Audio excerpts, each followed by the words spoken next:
Então, ele nos dá a vitória, ele nos torna mais do que vencedores se estivermos na presença dele.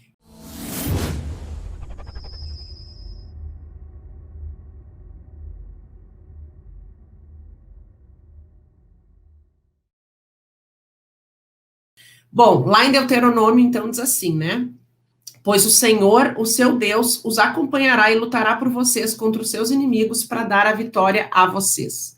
E aí aqui entra uma coisa, né, gente? Tem gente que está lutando com o marido, né? Aqui fala de inimigos, né? Eu vou lutar por vocês contra os seus inimigos. Só que lutar contra os inimigos são os inimigos espirituais. O seu marido, a sua esposa, o seu cônjuge, o seu familiar, a sua amiga, né? São pessoas que podem estar até sendo usadas pelo inimigo quando a pessoa não tem, né, uma aliança com Deus, quando ela não é blindada, né? Tem gente que fala que ela é blindada pelo Espírito de Deus, o inimigo tem acesso. Na verdade, qualquer um de nós, em algum momento de fraqueza, a gente pode ser usado. Quando a gente profere uma palavra maldosa, né? Quando a gente blasfema contra as pessoas, calunia as pessoas, isso é coisa do maligno. Por isso a palavra fala de orar e vigiar. Hoje eu até coloquei nos meus stories lá, quem é que está acompanhando o Instagram, gente? Coloca aí, quem é que tem Instagram e acompanha o Instagram? Hoje eu até coloquei lá, né, que quando a palavra fala de orai e vigiai, é vigiai a sua vida e não a do outro. Então, quando a gente fala que Deus vai lutar por nós e vai nos dar vitória, não é que ele vai lutar contra o seu marido, ou que você tem que ficar lutando contra o seu marido. O que é lutar contra o marido? Ficar batendo boca, né? Ficar discutindo. Gente, quando a situação é espiritual, porque nem toda separação é espiritual, ontem eu falei um pouco sobre isso e vamos ter um dia sobre isso, tá? Nem toda separação é espiritual. A gente também colhe os frutos daquilo que planta, né? Mas esse não é o tema para hoje. Então, quando é espiritual, a pessoa está numa cegueira espiritual e não adianta ficar batendo boca que a pessoa não vai reconhecer nada. Não é guerreando contra o seu marido que você vai trazer ele de volta, muito pelo contrário, né? Pior ainda. Nós estamos falando que o monte é lugar de vitória. Então, eu estou falando para vocês os versículos que confirmam isso. Salmos 44, não foi pela espada que conquistaram a terra, nem pela força do seu braço que alcançaram a vitória. Foi pela tua mão direita, pelo teu braço e pela luz do teu rosto, por causa do teu amor para com eles. És tu, meu rei, meu Deus. És tu que decretas vitórias para Jacó. Olha que forte isso, gente, coisa mais linda, né? Olha que coisa linda, ontem eu e a pastora Sandra falamos um pouco, né, que coisa boa que a gente pode entregar nossos problemas e nossas lutas na mão de alguém que vai resolver. É como se fosse assim, olha, para você, eu falei que eu sempre gosto de parábolas, né, é como se fosse assim, ó, eu tenho um problema no celular, só que eu não sei arrumar, só que eu tento, né, fico ali mexendo, será que eu ligar e desligar vai funcionar? Será que se eu botar um durex aqui vai não sei o quê? Será? Sabe, a gente tem essa mania, né, de ficar tentando consertar as coisas do nosso jeito, qualquer coisa, né? Até que a gente tenta certas coisas sozinha e a gente vê que a gente não sabe fazer aquilo. A gente precisa procurar o especialista. Aí eu pego meu celular e vou lá na assistência técnica e falo, cara, quanto que é para tu me arrumar o celular? Ele não tá ligando mais, ou ele liga e desliga, né, Sandra? Tem 100% de bateria, daqui a pouco tem 5%. Pode olhar para mim o que está acontecendo? Aí o cara me cobra lá R$50, R$100, sei lá quanto ele vai cobrar, e aí eu decido se eu quero deixar na mão do especialista ou não. Mas digamos que eu decidi, não, bacana, me acertei no preço com o cara, eu entreguei o celular nas mãos do especialista.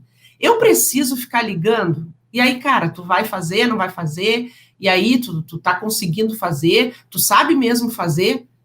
Se eu procurei uma assistência técnica, eu acredito que a assistência técnica está preparada para fazer isso. Os profissionais que foram contratados, eles estão aptos para fazer isso. Se aquele profissional não conseguir fazer, a empresa vai achar outra pessoa que saiba, mas não é meu papel ficar perguntando, né?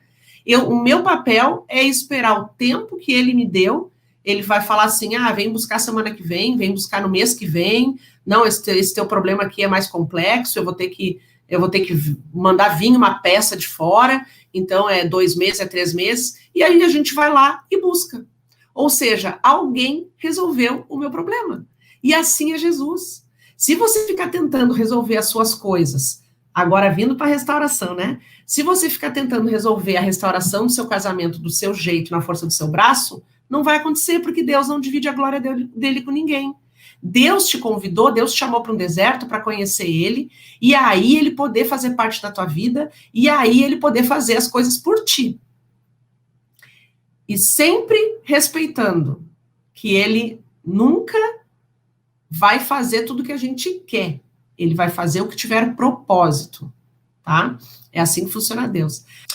E aí, se você fica lutando contra ele, piorou. Fica batendo boca com o seu cônjuge, piorou. Porque o que acontece quando uma pessoa fica te afrontando? Tu não pega mais raiva, mais nojo, não tem vontade de chegar perto dessa pessoa? Então, entra aqui, sai aqui, boca calada e joelho no chão para orar. Para que essa muralha que se ergueu entre vocês de desavença, de discussão, de esse ódio, essa raiva, tudo caia por água abaixo, tá?